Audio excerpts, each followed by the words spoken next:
only a few of us have left, we will feel an irresistible pull towards a faraway land to fight for the prize.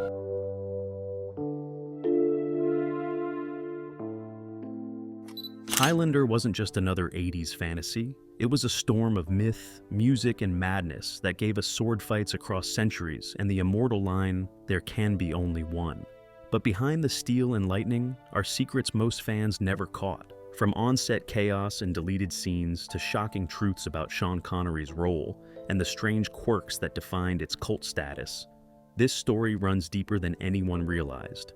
In this documentary, we uncover 21 hidden facts about Highlander, 1986, the bizarre, controversial, and often unbelievable moments that shaped this immortal classic. So, draw your blade, feel the quickening, and step into a world where time, fate, and behind-the-scenes secrets collide. Sean Connery's one-week gamble. When audiences first saw Sean Connery stride onto the screen as Juan Sanchez Villalobos Ramirez, they assumed the legend of James Bond had fully committed to the role. In truth, Connery was only on set for 7 days. The producers couldn't afford him for longer. According to crew accounts, Connery's contract specified just 1 week of filming, and the tight schedule turned the shoot into a mad dash. Director Russell Mulcahy reportedly joked that Connery bet him the crew couldn't complete his scenes in that time. Mulcahy won. Working under pressure, Connery performed everything, including the intense training and decapitation scenes, within those 7 days. Even his opening narration wasn't recorded in a studio. He famously delivered it from his villa in Spain, using his bathroom's natural echo for effect. The result? An otherworldly voiceover that still sends chills. Fans who revisit Highlander rarely notice that much of Connery's performance relies on clever editing and body doubles. Yet, despite the rushed schedule, his charisma helped cement the film's mystique. It's a rare example of cinematic alchemy, time limits, technical improvisation, and a living legend creating something timeless. The blind warrior who could barely speak English. Christopher Lambert's portrayal of Connor MacLeod carried quiet power and mystery, but few realized that the actor was practically blind during filming. Lambert suffers from severe myopia, and contact lenses were not an option. During fight scenes, he often couldn't see the sword in front of him. To compensate, he memorized choreography by movement and rhythm, not sight. Equally challenging, Lambert spoke very little English when he was cast. Having grown up in Geneva and Paris, he'd acted mostly in French. When director Russell Mulcahy hired him, Lambert learned his lines phonetically, often guided by the crew. Ironically, this language gap added depth to his immortal outsider. His uncertain delivery matched the timeless, displaced nature of a man who has lived for centuries and across cultures. The production could easily have collapsed under these obstacles, but Lambert's determination turned weakness into character strength. His accent, shifting between Scottish, French, and neutral tones, made MacLeod feel ancient and rootless, like someone who had lived in many lands and never fully belonged anywhere. Today, that same ambiguity adds to the film's legend. Fans debate whether it was intentional method acting or pure circumstance. Either way, Lambert's impaired vision and language barrier gave Highlander an authenticity no script could replicate. The ending that nearly ended the franchise. At first glance, the film's conclusion seems triumphant. Connor defeats the Kurgan, claims the prize, and earns the power to sense the thoughts of all living things. The voiceover hints at peace and mortality, a man at last freed from the burden of immortality. But this poetic ending created a problem no sequel could easily fix. When Highlander became a cult success, producers realized the "One Immortal Remains" finale boxed them into a corner. Connor was now mortal. The quickening was over. The story, by its own rules, was finished. Yet the growing home video audience demanded more. To continue the saga, the sequels had to bend or outright contradict the original lore. Highlander II. The Quickening infamously reimagined immortals as alien beings, angering fans and confusing newcomers. Ironically, this narrative trap came from screenwriter Gregory Wyden's original vision.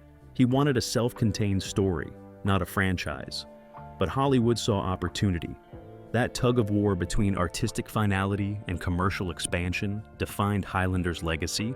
Every sequel and reboot would wrestle with a world that was already complete.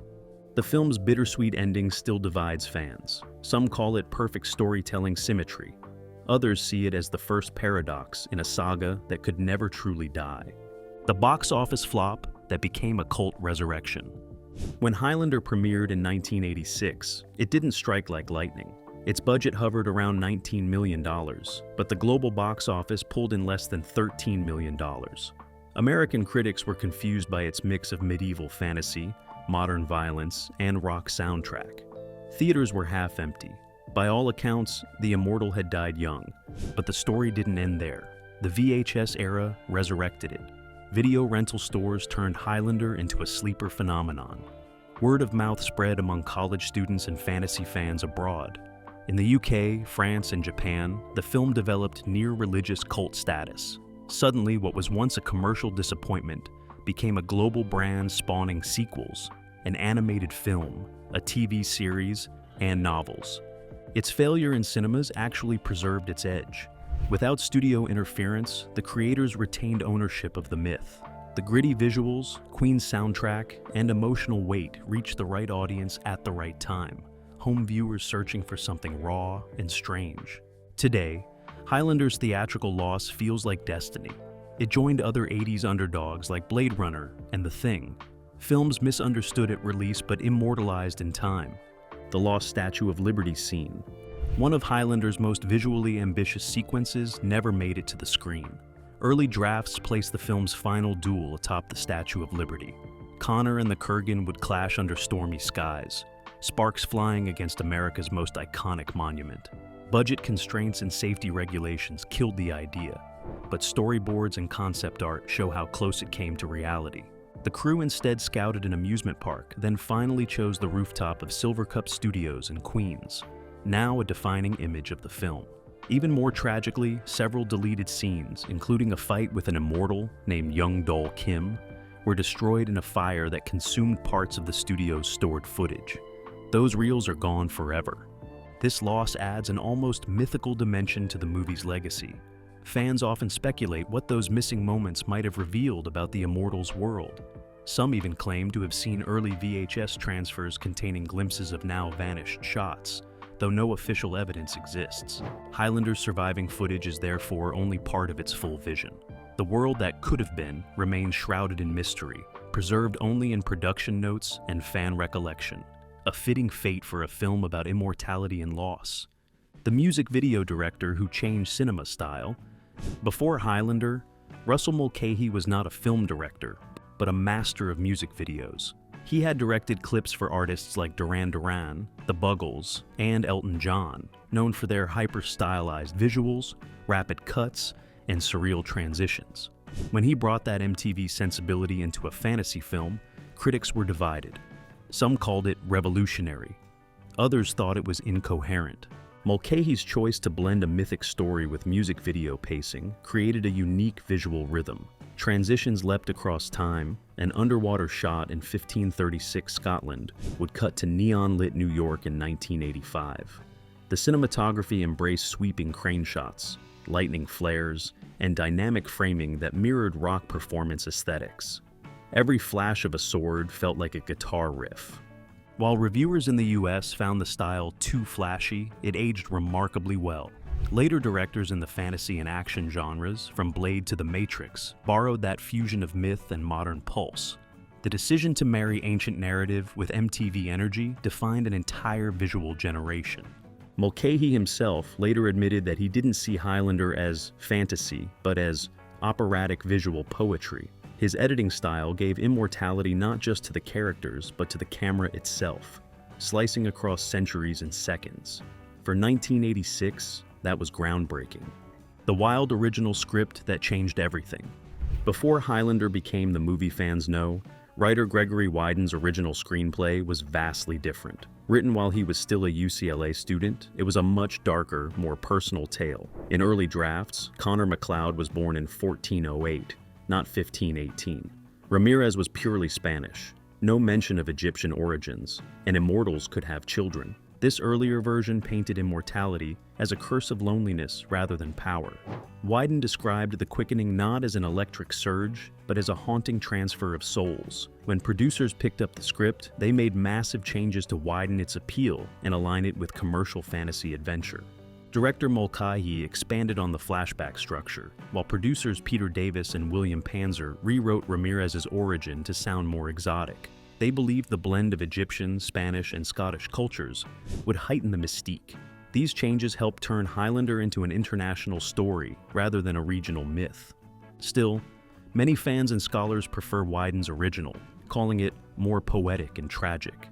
It revealed a man cursed with eternal life, drifting through centuries without connection. Even after studio rewrites, traces of that melancholy linger in Lambert's quiet performance and the film's atmosphere of isolation.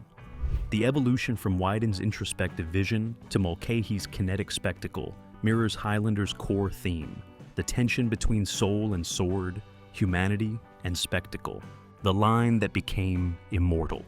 There can be only one. The phrase that became Highlander's signature line almost didn't exist in that form. Early drafts used "there is only one," a more definitive but less dramatic phrasing. During production, Mulcahy and his team felt the change to "can be" gave it an eerie sense of destiny, an eternal warning rather than a fact. This subtle shift turned an ordinary line into a pop culture mantra. When Queen's soundtrack later echoed the phrase in Princes of the Universe, it cemented its mythic weight. The line became a chant across sequels, the television series, comic books, and fan culture. The marketing department recognized its power immediately. Posters, VHS covers, and trailers all used it as the tagline. It worked because it encapsulated the entire philosophy of the film. Immortals locked in endless battle until only one remains. Few phrases from 1980s cinema have achieved similar longevity. Even those who've never seen Highlander know the line. It joins the ranks of "May the Force be with you" or "I'll be back," transcending the movie itself. Ironically, its creation was as accidental as it was brilliant. A linguistic tweak, a director's instinct, and a rock anthem immortalized 6 words that would echo across decades. Queen wasn't the first choice. The haunting and electric soundtrack by Queen is now inseparable from Highlander's identity. But it wasn't always the plan. Early talks explored bringing in Sting, David Bowie, or Duran Duran to compose or perform. Queen joined only after previewing a rough cut of the film, and they were instantly captivated. Freddie Mercury and Brian May wrote several original songs after viewing unfinished scenes. Princes of the Universe became the anthem of the immortals. Who Wants to Live Forever emerged from May's emotional reaction to Connor's eternal loneliness. The band poured so much passion into their compositions that they later compiled them into the album A Kind of Magic. Their music transformed Highlander from a fantasy adventure into a rock opera. Every swing of a sword, every thunderclap synced with Queen's sweeping harmonies. This collaboration gave the film the grandeur of a concert and the melancholy of a requiem. Had producers gone with other artists, Highlander might have sounded like a typical 80s action flick. Instead, Queen elevated it into myth. The soundtrack became a narrative voice, articulating emotions the characters never could. Nearly 4 decades later, those songs remain immortal. When Mercury sings "Who Wants to Live Forever When Love Must Die," he captures the entire tragedy of Connor MacLeod in one line: the hockey game that never was. Believe it or not, Highlander was almost introduced not in a parking lot duel, but during a violent hockey match. In early planning, Mulcahy wanted to open with an NHL game where Connor sits among the crowd, drawn to another immortal hiding in the stands. The game's intensity and physical collisions would mirror the coming sword fight beneath the arena, but the National Hockey League refused. They feared associating their sport with on-screen decapitations and supernatural violence. The production had to relocate the sequence to Madison Square Garden, turning it into a wrestling match instead. The choice, though forced, worked better. Wrestling's theatrical energy matched Highlander's tone perfectly, larger than life, ritualistic, and unashamedly dramatic. The dim lights and roaring crowd gave the opening duel a surreal electricity. This small production change altered the entire rhythm of the film. Instead of a cold sports arena, audiences entered through a space of performance and spectacle, where Connor's isolation contrasts with the chaos around him. Today, few fans know how close Highlander came to being a sports satire instead of a rock fantasy. Sometimes, the best creative decisions are born from rejection. The bathroom recording heard around the world. When the film opens with Sean Connery's commanding narration, "From the dawn of time we came," few realize it was recorded in one of the strangest places imaginable, his bathroom. Connery, living in a Spanish villa during post-production, couldn't make it to a professional studio for the voiceover, so he stood in his tiled bathroom, script in hand, and delivered the lines with such gravity that the natural echo made them sound ethereal. Director Russell Mulcahy received the recording over the phone and was stunned by the effect. The sound's haunting reverb was accidental but perfect. They kept it exactly as Connery sent it. No studio enhancements, no sound mixing tricks. What was meant to be a makeshift fix became one of cinema's most unforgettable openings. Connery's thick accent and unearthly tone gave the narration the feeling of an ancient spirit awakening. It set the tone for the film's mythic blend of history, fantasy, and destiny. Even audio engineers have since noted how the bathroom's acoustics added a cathedral-like resonance to his voice. It's a fitting beginning for a movie about immortals who transcend place and time, a performance born out of simplicity but preserved as cinematic legend. Next time you hear those opening words, remember that the echo of immortality was recorded not in a studio, but in the tiled sanctuary of a Scottish legend's home, the fish that escaped the kilt. Not every legendary scene in Highlander was a triumph of cinematic brilliance. Some were just unintentionally hilarious. During one of the flashbacks to 16th century Scotland, Connor emerges from a loch, victorious but soaked. The script called for small fish to tumble out of his kilt, a humorous touch to show he'd been underwater for hours. The problem? Christopher Lambert's kilt was too short. The fish wriggled out before the cameras could catch the gag. Cinematographer Jerry Fisher tried multiple takes to salvage the moment, but each failed. What was meant to be a subtle comedic beat vanished in splashes and laughter. The crew reportedly found the situation so funny that Lambert had to step out of the loch because he couldn't stop laughing. Though the gag was cut, traces of the intended humor linger in the pacing of the scene. It's one of those odd production footnotes that humanize a fantasy epic filled with lightning and swords. Even without the fish, that sequence remains memorable. The calm of the Scottish Highlands, the sense of rebirth, and the irony of an immortal stumbling through the awkwardness of mortal life give it quiet charm. Yet beneath it all lies a crew trying to wrangle fish into cinematic art. In the grand saga of Highlander, not every myth is carved from stone. Some slip right out of the kilt. The missing 8 minutes. Most American audiences never saw Highlander as it was meant to be seen. The US theatrical cut was trimmed by about 8 minutes compared to the international version. The differences weren't just minor snips, they changed tone, pacing, and character beats. The cuts removed certain comedic and character-defining moments that made Connor more human. For example, a scene where a clan member headbutts MacLeod to test his immortality was removed for being too strange. Another sequence showing Connor dueling with an eccentric nobleman, only to be interrupted by the nobleman's assistant, was also shortened. These edits made the US version more straightforward and action-focused, but at a cost. The European cut breathed more, giving space for humor and melancholy. The cultural divide showed how differently studios viewed audiences. Americans were seen as impatient for exposition, while Europeans preferred character depth. Today, most Blu-ray and streaming releases restore the full international version, letting modern fans experience the film as Mulcahy intended. Watching both cuts reveals how editing can reshape story and tone. In one, the immortals feel like warriors trapped by fate. In the other, they're haunted souls searching for meaning. The lost 8 minutes may not sound like much, but in the world of Highlander, immortality lives in the details. When New York was really England. The film's gritty New York scenes, dark alleys, flashing lights, and rain-slicked streets, were not filmed in New York City at all. Much of what viewers believed to be Manhattan was actually shot in London.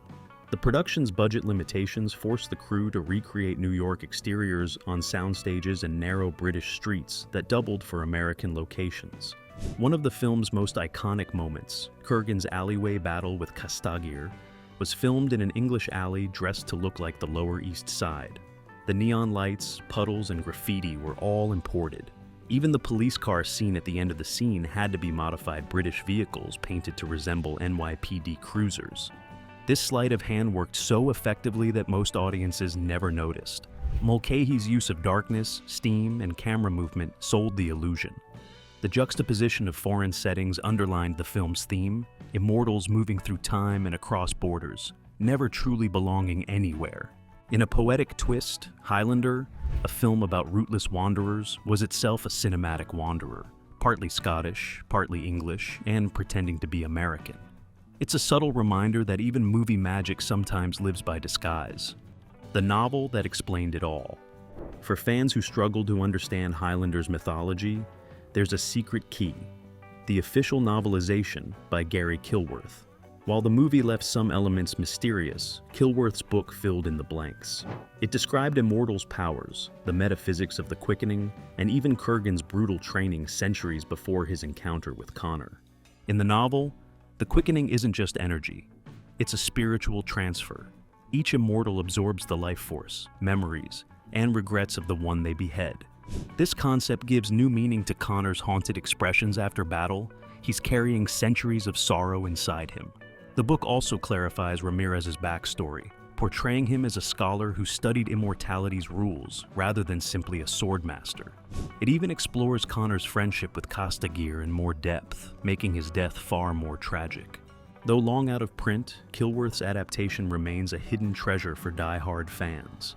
It demonstrates how the Highlander universe once aimed for deep mythic coherence before sequels muddied the lore. Reading it today reveals how expansive that first story really was. Beneath the lightning and steel was an exploration of eternity, guilt, and love. The film hints at these truths, but the novel whispers them aloud. The Kurgan's forgotten identity. Before Clancy Brown terrified audiences as the brutal Kurgan, the character had a different name, an entirely different concept.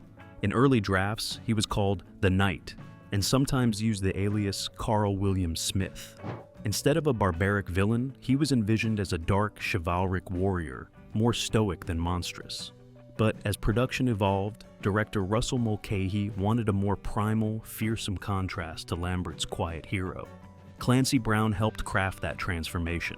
Standing 6'3" with a thunderous voice, he discarded the calm demeanor of a knight for a chaotic, almost feral presence. His makeup and costuming reflected this shift. Chainmail reimagined as punk leather, scalp stitches replacing the noble helmet. Brown immersed himself so deeply into the role that his presence reportedly frightened crew members during rehearsals. The Kurgan became not just an antagonist, but the embodiment of survival without morality. An immortal who kills not for destiny, but for pleasure. His line, "It's better to burn out than to fade away," taken from Neil Young's lyrics, became symbolic of his nihilism and the film's dark romanticism. The discarded Knight version was lost to time, but fragments of it survive in deleted dialogue and script notes. This evolution from a cold tactician to a deranged predator gave the movie its terrifying heartbeat. Without it, Highlander might have felt like a solemn fantasy. With it, it became a gothic legend. The duel that burned away. Among the most fascinating lost scenes in Highlander was a duel between Kurgan and an immortal named Young-dol Kim, set inside a towering office building. Storyboards and production notes describe a visually striking fight. A traditional Korean swordsman facing the Kurgan amid glass walls and fluorescent lights. It was meant to showcase the diversity of the immortal race, spanning cultures, centuries, and philosophies of combat. Sadly, this entire sequence was filmed but destroyed in a studio fire before final editing. The loss devastated director Russell Mulcahy, who believed it would have added a crucial layer to the mythology. Some fans claim early promotional materials briefly showed glimpses of the duel, though no official footage has surfaced. This lost battle hints at how vast Highlander's world could have been. By including Young-dol Kim, the film would have subtly introduced immortals from Asia long before Hollywood began embracing global character representation. Instead, the final cut left audiences with only glimpses of that diversity. The fire that erased the footage adds to the film's ghostly legend, a story about immortality touched by literal loss. It's poetic in a way, a scene about eternal warriors vanished from time, surviving only in rumor and sketches. The cult hit that started overseas. While Highlander struggled in American cinemas, it conquered Europe. In France, it was a box office hit. In the United Kingdom, it developed a devoted following almost overnight. The European press hailed it as a bold fusion of myth and rock music, comparing its visual style to opera. Meanwhile, American critics dismissed it as incoherent fantasy. The reason for this divide lay in tone and marketing. European audiences connected with the melancholy undercurrent, the tragedy of immortality and loss. They also embraced the music video aesthetic that critics in the US found too unconventional. VHS rentals and TV broadcasts across Europe turned Highlander into an underground phenomenon long before its American rediscovery. By the early 1990s, conventions dedicated to the film appeared in France and Germany. British rock magazines even celebrated Queen's involvement as a cinematic album. The cult following grew so intense that when Highlander 2 released, European theaters filled, even as critics lambasted it.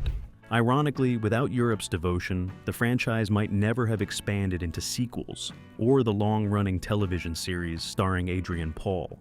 The Immortal's survival owed less to box office receipts and more to passionate international fans. Highlander proved that even in failure, art finds its believers, and those believers can make a film live forever. Ramirez's mysterious origins. Sean Connery's Ramirez is introduced as an Egyptian, born in 896 BCE, serving under King Charles V of Spain. Yet, if you listen carefully, the film never explicitly explains how he transitioned from Egypt to Spain, nor why his accent is unmistakably Scottish. Fans long debated whether the Egyptian backstory was genuine or a ruse Ramirez used to hide his true identity. In earlier script drafts, Ramirez was purely Spanish, a master swordsman traveling through Europe. The Egyptian origin was added late to make him sound more ancient and exotic.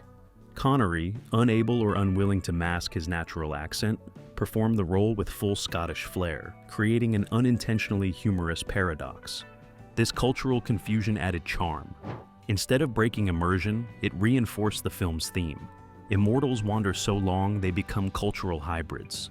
Ramirez might have been Egyptian, Spanish, or something entirely different by then. The ambiguity made him larger than life, a man whose identity transcends borders and centuries. Even today, fans affectionately joke about the Scottish-Egyptian Spaniard. Yet, beneath the humor, Ramirez embodies the ultimate lesson of immortality. Identity erodes across time, and heritage becomes a blur of memories. Clancy Brown's chaos on set. Behind the camera, the actor who played the Kurgan was as intense as his character. Clancy Brown approached the role with such ferocity that it often terrified the crew. During one rehearsal, he swung his sword too close to Christopher Lambert's face, narrowly missing him. Lambert didn't flinch, which impressed Brown, but it also set the tone for their on-screen rivalry. Brown later recalled in interviews that Highlander's set was strange energy. The combination of smoke machines, flashing lights, and long shooting nights made it feel dreamlike. He improvised many of Kurgan's quirks, including his grotesque tongue gestures and his sinister laughter while driving through New York traffic. The scene where Kurgan taunts nuns in a church was filmed in a single take because Brown's intensity startled extras. Mulcahy reportedly said, "That's not acting, that's possession." Brown's wild approach gave Kurgan authenticity. The villain wasn't just evil, he was unpredictable. Fans and critics alike have since ranked him among the most memorable antagonists of the 1980s, rivaling Darth Vader or the Terminator for sheer screen presence. What began as chaos on set became cinematic gold. Brown's energy turned the Kurgan into more than a villain, he became an immortal force of nature. The small mistakes that make it human. Even immortal films have mortal flaws. Highlander is filled with small continuity and production errors that fans delight in spotting. Heather's hair color changes between scenes. Connor's sword appears cleaner after battle than before it. In one sequence, his kilt shifts length from shot to shot, and props mysteriously move positions. Most famously, in the Silver Cup rooftop duel, the neon sign behind the fighters flickers inconsistently because it was malfunctioning during filming. Instead of fixing it, Mulcahy decided the unpredictable lighting made the scene feel more alive. These imperfections, far from ruining the movie, make it feel organic. They remind viewers that beneath the myth, real people labored in harsh weather and tight budgets to create cinematic magic. In the world of immortals, perfection is sterile. The beauty of Highlander lies in its scars, just like its hero, who carries centuries of wounds yet keeps fighting. The mistakes became part of its DNA, grounding its fantasy in tangible humanity. For fans, spotting those tiny inconsistencies feels like communion with the crew's struggle. It's proof that legends are built not from flawlessness, but from persistence. From fires that destroyed forgotten duels to legends born in bathrooms, Highlander stands as a cinematic paradox, chaotic, flawed, yet deeply immortal. What began as a failed fantasy evolved into a global cult symbol sustained by fans who found poetry in its imperfection. Every sword clash and Queen lyric echoes the same truth. Immortality isn't about perfection, but endurance. Decades later, Highlander remains both relic and prophecy, whispering across time to those who still believe in destiny, courage, and lightning. And as the story itself reminds us, whether in film, fandom, or memory, there can be only one.